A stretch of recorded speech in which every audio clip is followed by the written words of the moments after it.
It feels like I've been promising to do this Shein video for forever, and that's because I have. Shein's IPO is still pending, but it looks like it's going to be imminent. Shein have been trying to list on a stock exchange for years now, but everything seems to be against them, and I want to unpick that and go into an analysis of why they're struggling to become public and what it means for their business. Before we get into the video, if you don't already know, hi, I'm Katie. I talk about sustainable fashion topics and industry analysis. If that sounds interesting to you, or the idea of unpicking Shein sounds interesting to you, then definitely subscribe, because I'm sure I'm going to be talking about them a lot more as this plays out. Anyway, I feel like this IPO case study is going to be one for the history books. Like, people are going to be studying this in business school for years to come. And a little disclaimer, I'm not a finance girly. I'm not normally that interested in stock exchange listings. So I don't really have any kind of context as to how Shein's IPO has gone compared to other companies. But I can imagine that other companies do not struggle this much to list on a stock exchange. Shein are stressed about this IPO. You can tell. I was watching a video from a journalist I follow, Lucy Siegel, who was at a panel where Shein was speaking, and she asked them about their IPO, and they literally told her, don't ask, like, don't talk to us about this. And now she's worried she's not going to be invited back for any press events. Like, they are clearly stressed and not wanting to talk about how the IPO is going in public. What I wouldn't give to be a fly on the wall in their HQ and see what's happening behind the scenes, because I just know that it's so chaotic. If you haven't been following the timeline of events of Shein trying to list, then let's go through it, because you've been really missing out. So a little necessary background on Shein. They were created way back in 2008, and since then they've grown into an ultra fast fashion giant. Like, literally, they're one of the biggest companies now. They've managed to overtake industry names like Zara and H&M in terms of success, in terms of sales. And a large part of that is because they produce a massive amount of cheap quality clothing, which is affordable to others. And I'm putting affordable in brackets because I spoke about this in another video. You should go watch that if you think fast fashion is actually affordable. So after experiencing some success in the last 10 years, they decided to list on the stock exchange way back in, I think, 2020. The reason any company lists on the stock exchange, as far as I can tell, is to expand their global presence, get access to a wider pool of investors, get access to money, which they can then put back into the business if they want, and also get further exposure, which is what Shein is definitely hoping for. I should add, though, as a little caveat, that with this exposure often comes increased scrutiny, which is going to be the bane of Shein's existence. This whole MO of secrecy is very on brand for Shein. They are a very private company. They don't like to talk about their billionaire CEO. They don't like to answer questions about their practices.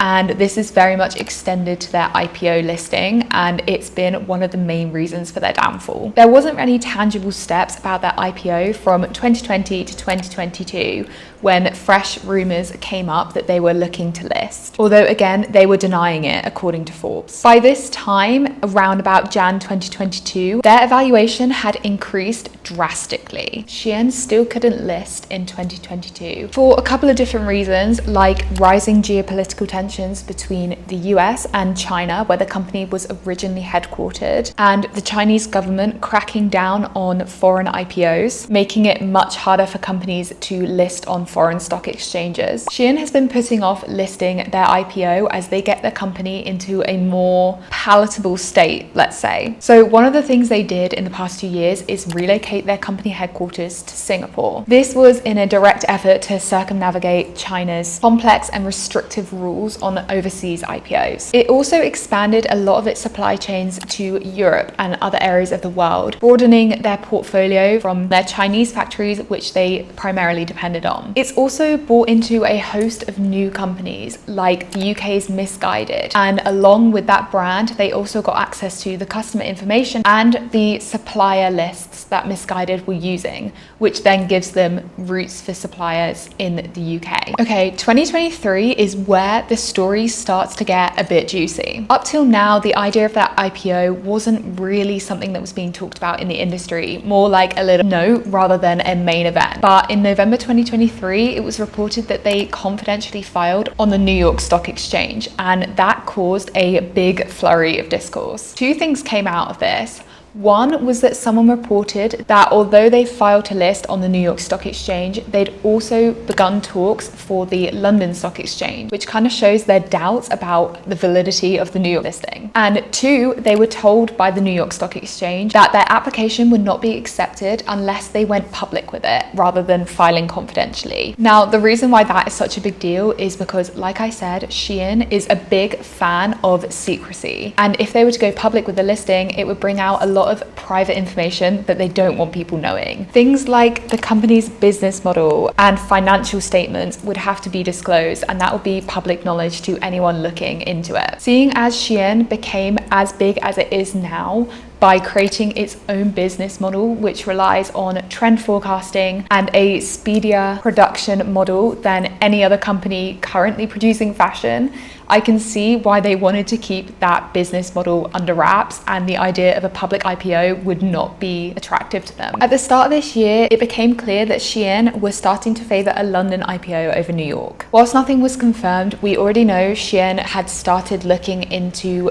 building roots in the UK. They put a headquarters in the UK, they'd bought Missguided, which is a UK company, and have access to their suppliers. And in March this year, it became almost certain that they were going to apply for a London IPO. Their profit numbers hit the roof at this point, making them very attractive to the London Stock Exchange. The UK economy has been struggling recently, like pretty much all of the world. The UK Chancellor at the time, Jeremy Hunt, who is not a very liked politician here, met with the Shein CEO, Donald Tang, to talk about the possibility of the IPO and offer his support. So clearly we knew the government was very much courting Shein. Once it became clear that the UK government was in no mood to question Shein's business practices and ethical compliances, a US senator actually called on the UK government to vet Shein and look more carefully into the business practices before allowing them to list. Quite tellingly, both Shein and UK Treasury declined to comment on this open letter, which speaks volumes. Okay, the big event. In June, it was announced that Shein had confidentially filed for a London IPO. There were also reports that they had given up on a New York Stock Exchange listing, which until this point was still a kind of possibility, although unlikely. It's also announced that they've got a plan C in mind, which is listing on the Singapore Stock Exchange if London falls through just like New York. Of course, the UK has also had a very public election and a new government has been put in place. Whatever previous plans Shein may have put into place with the Conservative government now hang in the balance. There have already been reports that Labour are not averse to a Shein IPO listing, but the way they're trying to spin this is that they want Shein to list here so that they can have direct control over the company's practices and demand that transparency that Shein are so reluctant to give. That's the kind of whole timeline in one, and as you can tell, it's a very long, twisted story. Let's get into the analysis now. Shein has faced numerous problems throughout trying to list for an IPO, like rising geopolitical tension, a pandemic, a recession. But putting all of these extenuating factors aside, I firmly believe that it's Shein's business model that is hindering them the most. At a time when sustainability scrutiny has never been higher, when governments and companies are worried about meeting those 2023 Paris goals that they set in stone, over a decade ago, Shein have shot themselves in the foot by building a business model that is just inherently not sustainable. In order to get what they want, which is going public and all of the benefits that come with that, they have to be transparent about their processes. They are opening themselves up to questions from the public, from legislators, and they'll quickly find that no one is happy with the answers they give. The reason they left New York is because senators were asking questions that they didn't want to answer, or they couldn't answer in the case of forced labor. Now it's looking likely that the UK is going to crack down on their tax loopholes and also ask questions about their ESG compliance. They're looking to Singapore instead, which experts agree will not be as successful as listing on a Western market. The amount of PR damage control they're trying to do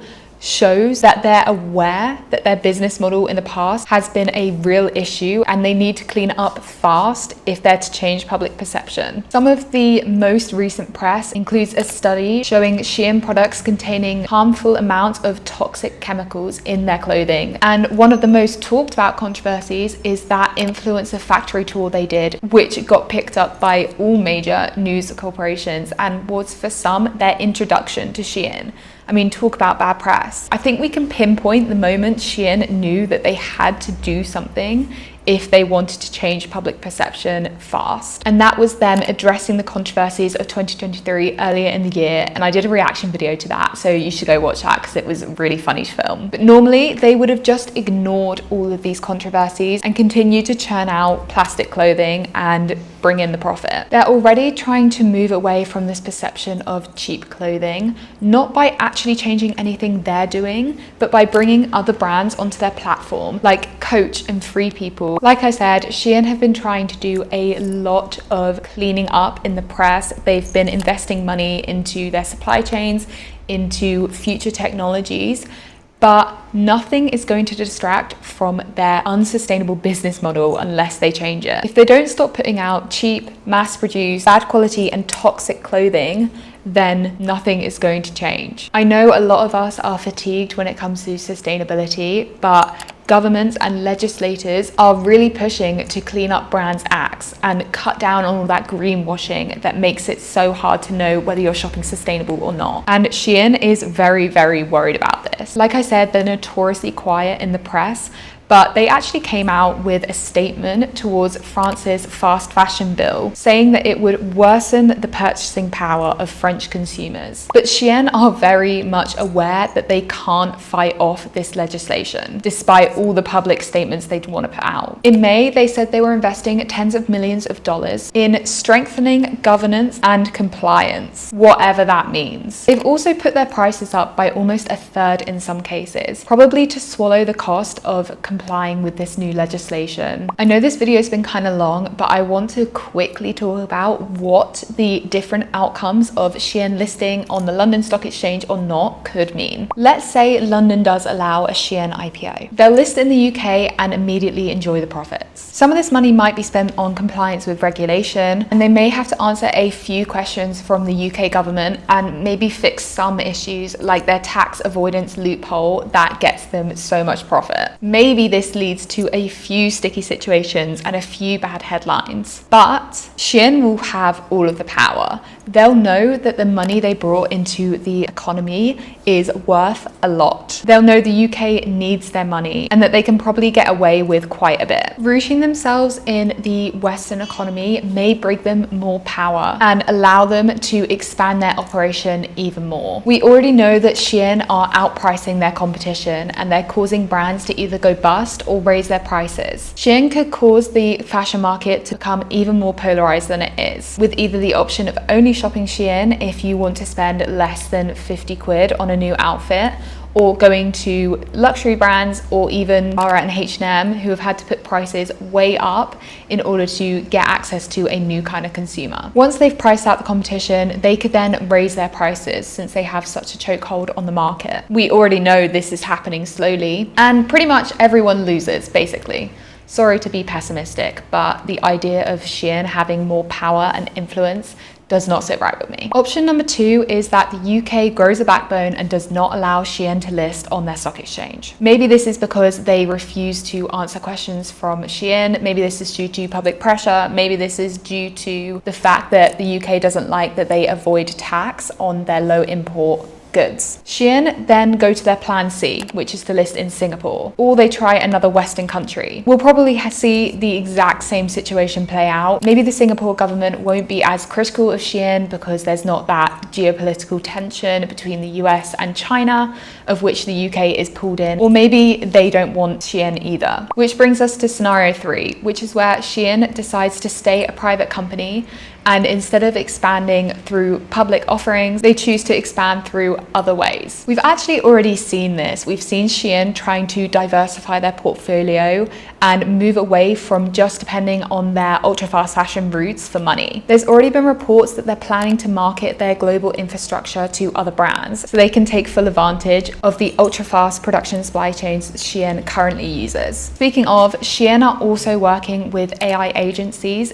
to increase that already insane reaction time and churn out clothes even faster. Most likely in this scenario, prices will continue to rise as much as they think they can push it because they wouldn't have the money given by a IPO to swallow the cost of legislation and compliance if they want to continue trading in Western countries. I mean, I've given you 3 different possible scenarios of what could happen with Shein, but I definitely don't know. I don't have a crystal ball. It's just an educated guess based on what I know about the company and what I know about the fashion industry. So take it with a pinch of salt, but I hope you enjoyed this video. I hope I've managed to entertain you with the case study that is Shein trying to go public.